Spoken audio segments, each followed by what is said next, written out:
السلام عليكم ورحمة الله وبركاته. مرحبا بكم في سكاي نيوز إخبار الرياضة. كذب الناشط السياسي الجزائري وليد كبير النظام العسكري الجزائري بخصوص زيارة الزعيم الجنوب إفريقي نيلسون مانديلا للجارة الشرقية.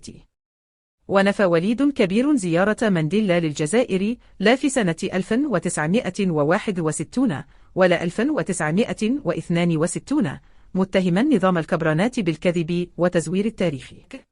وأكد الإعلامي الجزائري أن الزعيم جنوب إفريقي زار المغرب في العام 1962 ولم يزر الجزائر.